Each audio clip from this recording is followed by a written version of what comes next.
All right. Hey, what's going on, everybody? I hope you're having an awesome day today. I hope things are going well.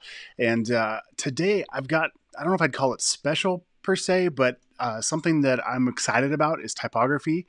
And we're going to be studying some different techniques inside of Photoshop that you can leverage fonts and glyphs. A glyph is just one of the characters inside of that font set. So different images and how we can use those as graphic elements. A lot of cool tips and tricks for round tripping into other software, like bringing that into Illustrator as a vector asset. Excuse me.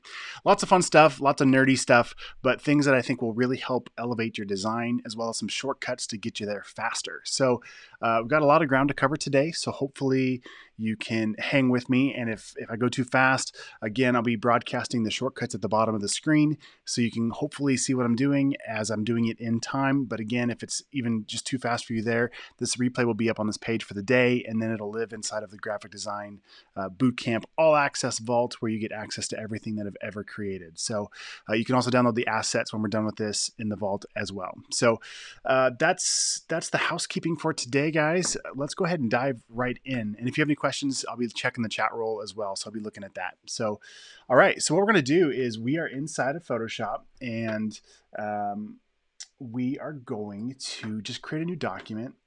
I'll click on create new, and inside of the print settings, I had actually grabbed this professional trifold brochure, click on it, download it, and opened it. And that's how I got to where I'm about to be here in just a second. And you can't see anything because I haven't changed cameras yet. There we go.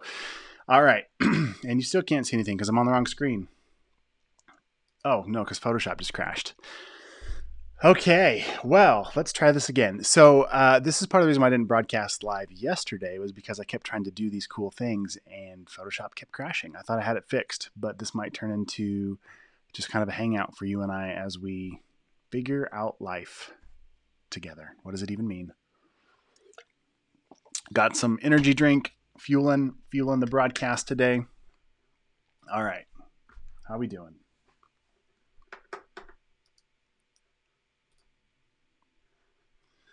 All right.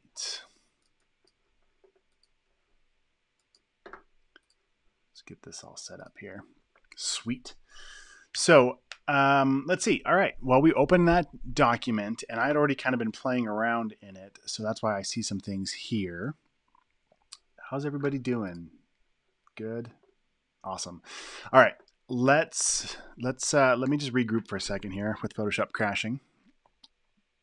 Make sure you can see my screen here. Let's check this one real quick. All right. I think we're good to go. We're going to give this a try. Here we go. All right. So what I want to show you is a lot of different techniques, everything from different fonts that I suggest, some different shortcuts and techniques. And the one I want to show you right away, just in case I lose you before you got to bounce or whatever, let's take a look at a really cool feature. Let's just jump in here. I'm going to go to defont.com, and there's all kinds of fonts right here. And I don't know if I can zoom in on my screen for you to see this better or not. We'll give it a try. But over here we have all these dingbat fonts, okay? So lots and lots and lots of different things you could use. One that's really cool, though, is if I come over here and I were to click on logos, I've already got it open in a new page here. You can see these are fonts, but each letter is actually a different logo. So let's say you're working on a project and you wanted to use a shape, let's say the Nike logo. And granted, you could search on Google and find something, but I just want to show you this real quick. And in fact, what I'm going to do is come back over to, let's look at, what was the one that I was looking at in just a second ago? Shapes. There it is. So I've got this shapes. I'm going to zoom in again, hopefully, so you can see it. So I'm going to click on shapes. And you can see we've got some floral shapes, some scrolls, some brush strokes, all kinds of different, again, these are fonts, but here's where this gets real fun. Let's go ahead and grab, let's see, what do we want to grab? We'll just grab this first one. So walkway, okay? So I'm going to come over here and I'm going to click download. And it's going to throw it in my download stack. Let me just scroll through and see if there's anything else that catches my mind. You know what? We could use this as well. This RFX splats. So we got some splatter stuff happening. I'm going to click download on that one as well. And then I don't know if there's any others in here that I want to use or not. Here's some more splat work we could use. That's good. That's good for now. But definitely check this out. All these different dingbats into font.com. All right. So you can see all kinds of really cool shapes. And where this gets really fun is if we come into, we're going to go to my download stack and unzip these real quick.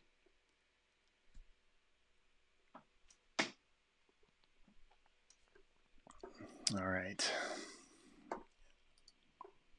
I'm going to do one at a time so I don't forget which ones I did and the font name. So RFX Splats is this first one we're going to go for. So I just double click on this to install the font. Nothing new here as far as that goes, on a Mac at least. On a PC, not quite sure, but we're just going to install the font. And then once I see it load up here on Font Book, we should be ready to go. Okay, so we got RFX Splats Regular. So I'm going to come into, let's just make a new document real quick. And I'm just going to do a regular web size, web most common, nothing crazy, just something to play in. Open up a new document here. I'm going to hit the letter T to get my type tool. And I'm going to come up here into the options bar and type in RFX. So I get that font that I just downloaded. I'm going to click on it. I'll click once in here. And now what's going to happen with Photoshop, when I click in here with the type tool, it's going to automatically paste lorem ipsum. And all that is placeholder text. And because this font probably doesn't have, oh, there we go. It was in white. So I'm going to bring this back up. We're just going to fill it with this pink color I currently have on my canvas, or in my color sample swatch. Okay, so here's what we want to do. First of all, come on, Photoshop. It's being a little bit glitchy today, guys. Hang with me here. All right, so each one of these splats is basically a different character or a glyph. And what we want to do is I want to hit the letter T. I'm going to click once in here, and you could either just highlight the one that you want to work with, or you could come up to type, and we are going to go down to, is it under panels? Down to Glyphs Panel, okay? I'm going to click on that. Hey, what's up, Mitch? Thanks for joining. I see you in the chat roll. Thanks for showing up, man. I appreciate it. All right, so we've got my Glyphs panel open over here on the right. And what's cool about this is it shows the entire font, every single glyph that there is. I'm trying to zoom in my screen for you guys. I don't know if this is going to work out like I want it to. It's not. There we go. All right. So I've got this glyphs window, and you can see as I zoom in that all the different characters, right? If it was a regular font, you would just see the alphabet, A, B, C, D, right? Okay, you'd see all that kind of stuff. So what I'm going to do now is I can actually double click on any one of these glyphs, and my mouse is now hidden on my screen. You guys can see it, but I can't see it. That's neat. There, it's back. Okay, so I could highlight everything in here, delete it, and then I could click on any one of these splatters that I like. Okay, so I just double clicked in the glyphs window, and then I'll hit enter on my keyboard. I'm gonna hit the letter V on my keyboard to get to the move tool, and now I can move this around. It's still a font, it's still editable, but now what I can do with this, there's a lot of things we can do with this, okay? So in my layers panel down here, you can't really see it, but it says Z. So that tells me this was the Z character. I'm scared to do a bunch of zooming in because, man, it's super glitchy today, guys. But you can see in the layers panel, maybe, there it is, artboard. So I've got my text, and it's just the letter Z as a splatter. Okay, so there's so many things we can do with this. So let me first right click just to show you kind of where we're headed. So we can do a lot of things. We can convert this to a frame that then we could drop an image inside of. So let me make this bigger so we can work with it a little bit. Maybe. We're going to give it a try. Come on, Photoshop. Hang with me here. There we go. All right, so we've got our splatter here, and I'm just going to jump cut this, Command J to make it a new layer. I'm just going to turn this bottom one off so I can come back to it and keep doing things. So the first thing we could do, I'm just going to hold down the Command key and click right on the letter T, and now it converts this to a selection. I've got marching ants around this entire thing. If I turn off my text layer, you can see where the selection is. I'm going to make a new layer, and then just hit Alt Delete on my keyboard to just fill it, or you can come up here to edit, down to fill, and we're just trying to fill it with whatever our foreground color is. So now if I deselect this, I don't have a font anymore. I actually have a raster image over here that I could apply effects to. I could change the color. I could do a lot of things. I could even click right here on this lock transparency icon. And again, this is gonna be really tough to see in the live broadcast, but let's do it again. So this little guy, let's see, where is it at? Sorry, I'm looking at my screen and the preview screen to see what you guys are actually seeing. Oh my goodness. This is a bad idea. Sorry, everybody. Where are you? There you are. Okay. So what I did is I clicked on this tiny little checkerboard right there that says lock, and I'm locking the transparency on that layer. So now what happens is I can, without having to make a selection. Oh no, I can't see my mouse again. Oh, this is a rough broadcast, you guys. Oh man, it's killing me. It's killing me. Oh, this is painful. I can't even see my cursor. I can't even see my mouse. Come on now. All right. Well, let's try switching to my camera. Hi, guys. Hope you're doing well. Hope you're doing better than I am right now. Photoshop hates me. Let's try this. We're going to try switching some things up.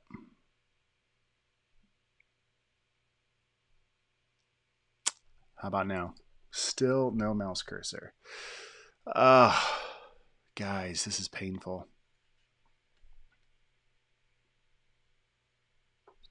All right, well, let's see. I'm going to try, no, that didn't work.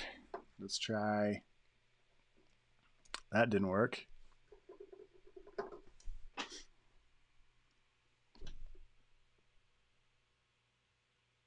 Hey, Mitch. Oh, hey, is it Megana? Megana? I'm sorry if I'm butchering your name. It's really small on my screen. All right. So clearly, guys, hey, what's up? So I'm back trying to teach you some really cool type tricks. I'm really excited about what we can do with this. Photoshop is choking, and so is my system. I'm not sure why, but this makes it super tough to teach you and have coherent thoughts. So for those of you in the live stream, what's up? Thanks for joining. I appreciate you. And I can't see much. There's my mouse. There it is. All right, let's keep going. Let's keep going before it breaks. Yeah, issues like crazy. What's up, everybody? What's up, Mitch? Thanks for joining. I already said, hey, what's up? Megna.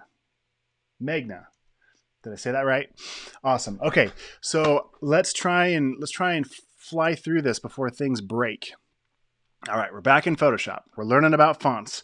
And the coolest thing I really want to show you guys is thinking about using fonts and glyphs as images, not as fonts. So real quick recap. We went to DeFont, okay? We went over here to Dingbats. We just downloaded a few. There's literally all kinds of really cool stuff in here. Shapes down here is a cool one to find lots of shapes. Okay, so we downloaded a font. We downloaded a spray paint splatter font. All right. I'm just going to forget we did that. This right here, we've got our font. This is actually the letter Z, but this is the shape, okay? And then I showed you, if I go to view, if I go to type, down to panels, down to Glyphs Panel, okay? We opened up this Glyphs Panel over here on the right. And now what I can do is hit the letter T to get my type tool. I can click anywhere on my canvas, and I can double click on any glyph that I want to fill it with, and I'll hit enter. All right. Hopefully you're tracking. Now I'm just going to scale this up and hit enter again. This is still a font. And I showed you how we could command click on the letter T to fill it with a shape. So that way we can do anything with this as a selection, right? We can use a selection to make a new layer and fill it with any color I want. All right. I'm going to hit Option Delete to fill that. Command D to deselect. And now I've got a paint splatter that I could use on anything. All right. Very cool. Let's keep going before things break. So now what I'm going to do is I've got, we're going to stick with the shape, I guess, for now. And actually, I'm going to change fonts. Okay, so I'm going to do a new font called Lunchbox. This is one that I think I bought. I think I bought this font from maybe Creative Market. So really cool font. And what I want to show you is it has Glyph Alternates as well. So I've got a TH here, a regular TH, but it also has, if I look up here in the Glyphs panel, I'm going to go ahead and delete this H. And just try and keep the T. All right, so I've got the entire font, which has everything that's inside of this font package. And if I keep scrolling, there is a character with a T and an H combined. So I'm gonna keep scrolling. There we go. There's all kinds of letters and alternates. Okay, so let's say you've got, a word like this, ST. Let's say you're gonna spell something that's, like the word straight or start, and I just lost it. All right.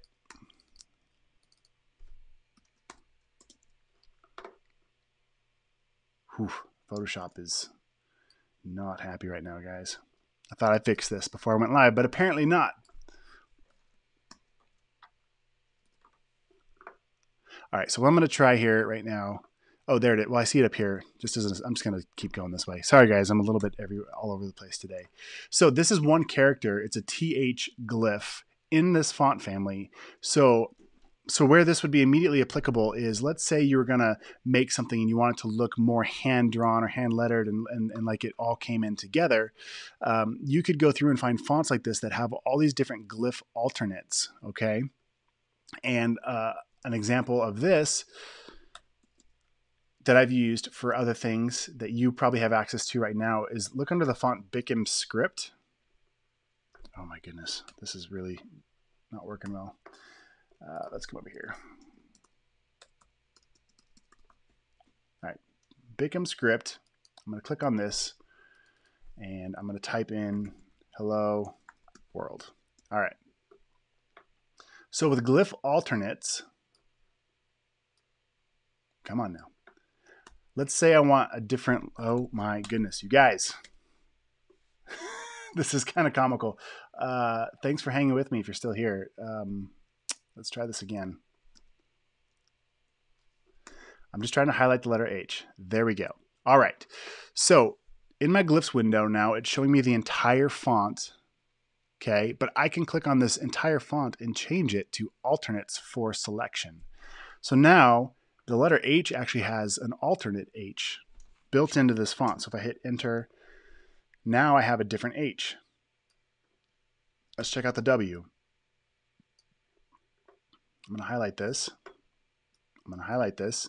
I'm going to highlight this. Come on now. There it is. All right. And I've got a different W as well that I could use. I'm going to hit enter.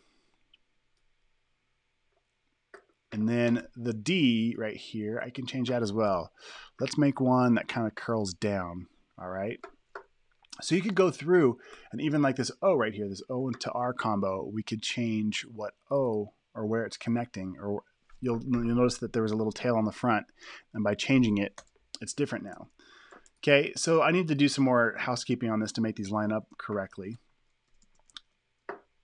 There we go. But what I was trying to show you is there is Glyph Alternates, okay? Now I'm going to highlight this whole thing. Let's check out in our properties panel. I'm going to change this from metrics to optical. And let's see if these line up better. No, they don't. All right. How about, all right, so now I'm going to show you is some shortcuts. So I hold down the Option, the Command key, and then I can hit the left or the right arrow to track this out or to track it in. So basically I'm adjusting right here on the slider just by using Command, Option, and the left or right arrow key. All right, I'm going to hit enter.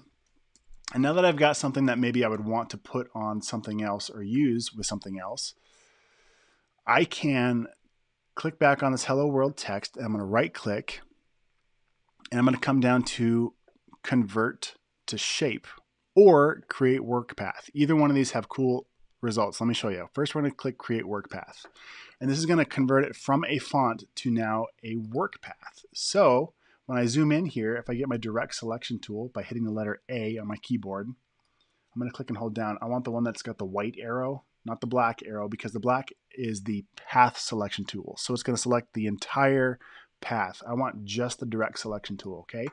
Now I can click away and click back, and just like in Illustrator, I can start to manipulate these paths as vector paths inside of Photoshop. And it's looking a little weird because it's not updating, but it basically is a way for you to create vector work. If you wanted to create a logo, let's say, inside of Photoshop and still have it retain its vector scalability, you can do that. And then if you wanted to export this and actually use it in Illustrator, what you would do is there's a couple things we can do. I'm going to go ahead and delete the rest of this stuff on my artboard real quick.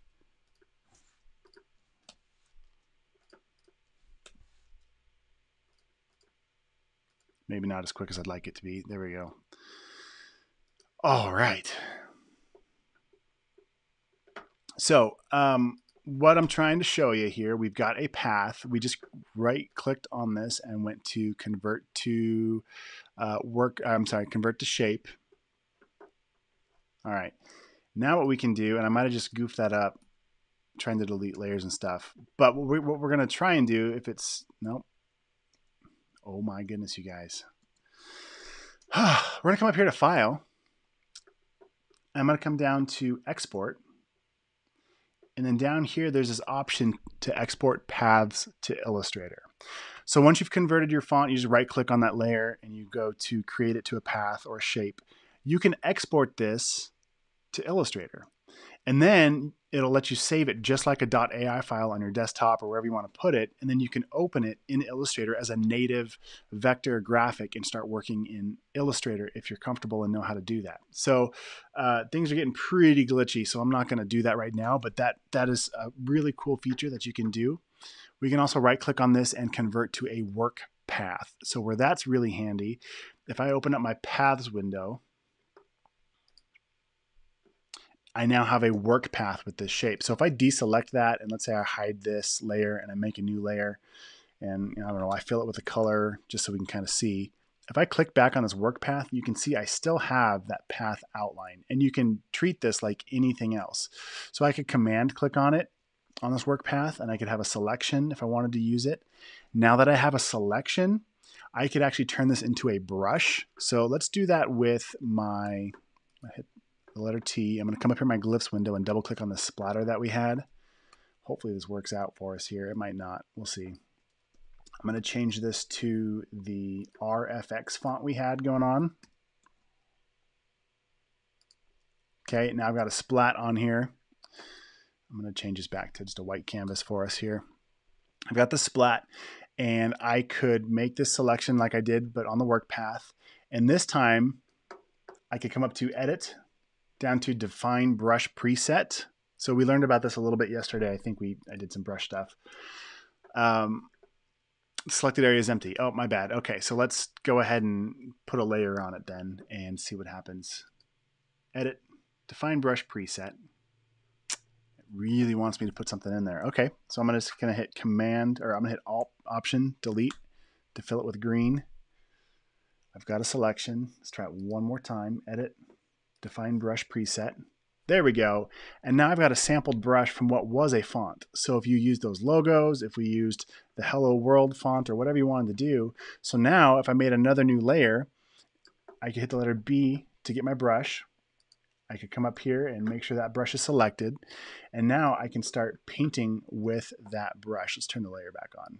Right? So now I've turned that font into a brush.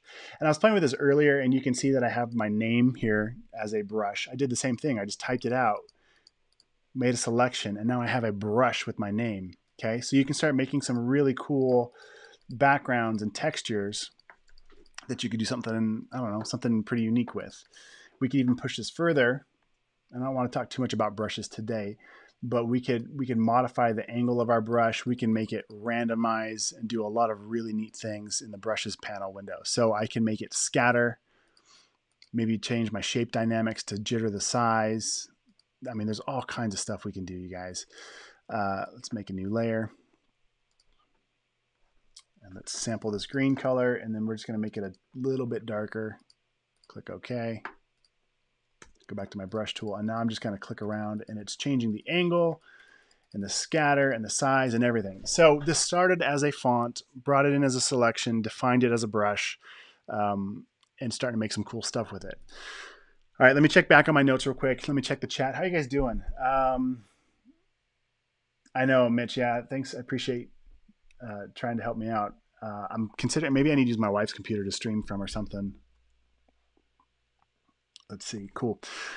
So let me look at my notes. So we talked about the font and the glyphs. We talked about exporting a shape in Photoshop. So the other thing we can do, let's go back to this sample here. So this is a font again. This is that splatter font. And let's say you wanted to bring this in quickly to Illustrator. You could also right click, and we are going to export as. I might need to do something else first. Let me cancel that. Right click, convert to shape. Now I'm going to right click, export as, and we are going to change this to an SVG over here in the file format settings. It stands for scalable vector graphic. So if I export this and I just throw it on my desktop, hit save. You could use this in some web development that you're doing. You can actually use SVGs in web stuff, or I can also just drag and drop this right over my Illustrator icon. And it's going to open that up now as an SVG, which happens to also be a scalable vector graphic. So now I'm inside of Illustrator, and I can start manipulating whether it's the color or getting my direct selection tool and actually physically moving points and doing different things with it. So very, very cool stuff that you maybe didn't know was buried inside of Photoshop as far as round tripping this, converting it to a vector graphic and things like that. All right, so we talked about alternate glyphs. Let's see, we need to talk about converting to frames. All right, so let's jump into, let's do this. I'm a little nervous to work around this very much. Let's see.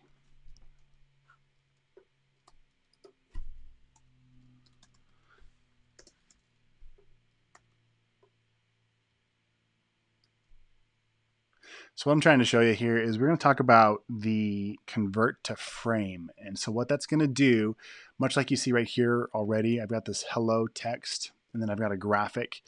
And any font, you can use any font you want. You can even use one of those graphics from DaFont, whatever you want. And then what I can do, this is a text layer. I'm going to right click on it, and I'm going to go down to convert to frame. So now, and I can name this frame. I'll click OK. And my layer changed. It's no longer text. It's got kind of a grayed out box with another box inside of it. And now what I can do is I can come over to, well, I can either click on the Properties tab down here on this inset image. It's probably really difficult to see on the live, but there's a text. It says find. Last time I did this, you guys, my mouse keeps disappearing, so I can't scale it in. But this box says inset image, find on Adobe Stock. So I can actually click on this drop-down menu and click find on Adobe Stock. And it's going to open up the Adobe Stock website, and then I can fill an image inside of here. Or I'm going to open libraries. So I've got my libraries panel, and I can just drag and drop any image I want right over this frame. And it's basically going to create a mask for me. It's going to mask out my text with whatever image is behind it. Really cool stuff. You can click on the image of what you brought in and scale it up, or you can change your mask and scale it up. And really neat feature that you can use to create some cool stuff. I'd show you more, but this is when Photoshop crashed on me before I went live, so I'm going to avoid that right now. So that is if I hit the letter K, down here you can see, it's probably difficult to see, but that is my frame tool. So really cool feature in Photoshop. I don't remember exactly when this was released, but it's pretty new. It's not something that I've used in my workflow a lot yet, but it's something I'll be using a lot more in the future. So really cool feature that I've started to enjoy a lot. Let's see what else. I think that's pretty much it. The only other thing I wanted to show you guys, two things. And also, this is also very glitchy right now in Photoshop for me. So if you want to set up paragraph and character styles, I'm going to come up here to type, come down to panels, and I've got character styles panel, and I've got paragraph styles panel. So I'm just going to click on the paragraph styles, and I've got this window here. So if you're familiar with InDesign at all, InDesign does the best job by far of any of the apps as far as styling a paragraph. And the way this is useful is, let's say I've got this document open with all these different headings. I'm going to zoom in a little bit. And let's say I want to change one and have it update globally. So I could grab any one of these titles, and I could define a new paragraph style. So let's go ahead and make a new paragraph style. I'm going to double click on that new paragraph style, and let's just call it, come on.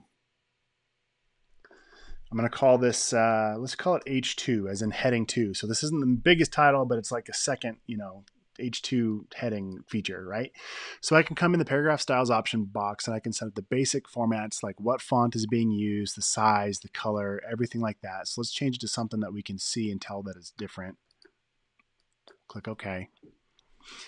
There's also some advanced character formats. Indents and spacing is a big one that I use a lot as far as where it indents on the page, how it's aligned, whether it's right or left.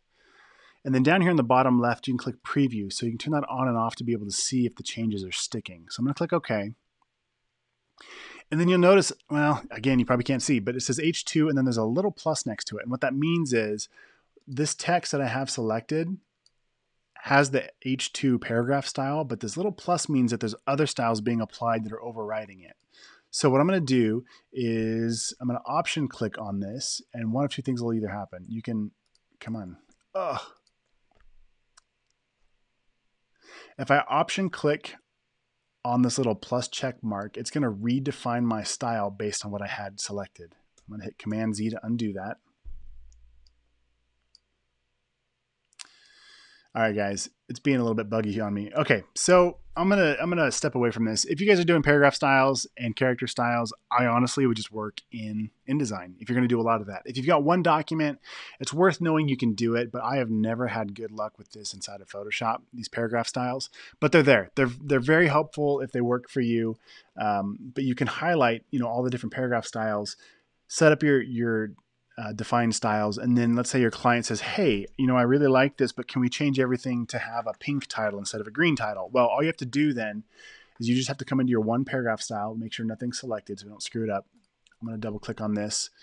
You can come back into your paragraph style, change the one setting, and then anything tied to it is going to update globally. So I hope that makes sense.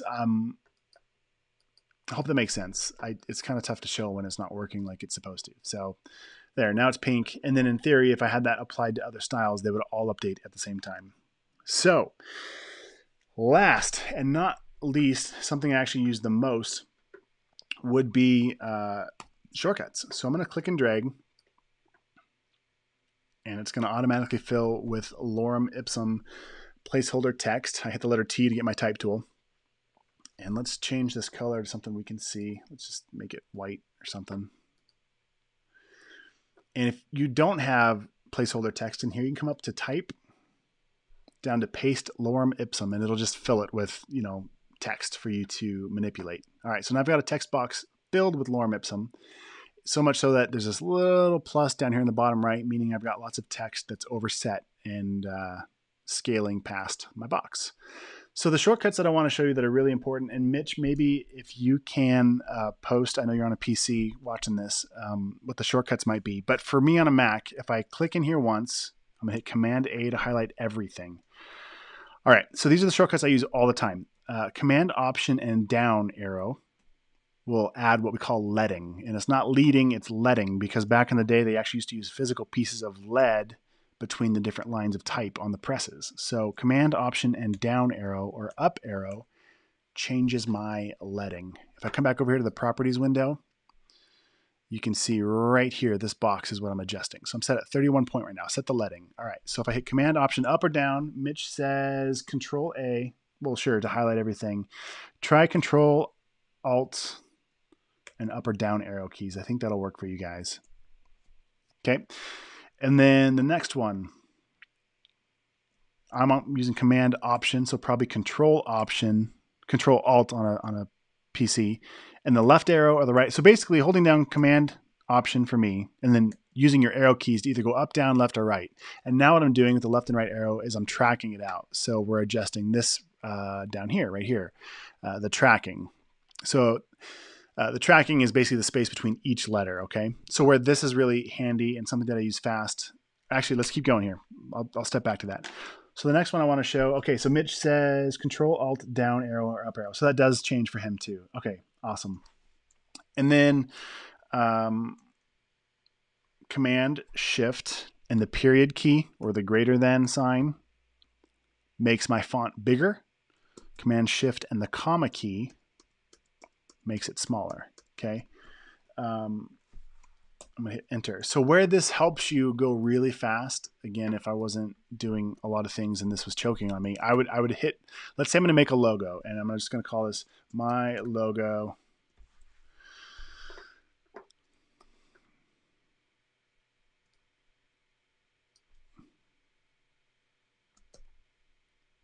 All right. What I'm trying to do is we're going to make a logo. And then I'm going to hold down the Option key and drag a copy of this layer. And I'm going to hold the Shift key to make it go straight below. I'm going to hit T, click inside, Command A to hide everything, or to highlight everything. And then Command Shift, comma key to make it smaller real quick. That got real small real quick. Command Option, right arrow to track it out. And then hit enter. Hit the letter V to get my move tool, hold on Shift and hit the up arrow to go by 10 pixels at a time, or just hold or just regular arrow to go 1 pixel at a time. Okay. So this is really, really difficult to see my workflow right now because it's so glitchy. But the point is I'm not using any of my menus right now. I'm basically drawing, but with the keyboard. I'm using all the keyboard shortcuts that I know and that I have to quickly nudge things into place. So, that's my workflow, and it's, gosh, I need to make a video that's not live and just kind of show you how that works out. But those type shortcuts are probably one of the most used shortcuts that I use on my system every day. Makes a big difference on everything. So that's everything I had for you guys. It was kind of choppy today, and I apologize. I was really excited about this. But I hope you learned something cool. I think the coolest thing for me is the whole right click menu on any of, we got a type layer. Check out all these options. There's lots of really cool things you can do. Another one that we didn't really get into, by default, if it's a font, you can't really do anything to it as far as effects and filters are concerned. So if you right click and you rasterize the type, that basically flattens it, I could now come up to the filter menu and I could start doing things like blurring it. Let's say I want to add a Gaussian blur, Gaussian. I think it's Gaussian. I don't know. I've heard it everywhere. But now I can actually add a blur to my logo. And you'll notice it's looking kind of weird. There we go. I think that's because something else is going on. I don't know, guys. Anyway, that should be a smooth blur. I've obviously broken something else.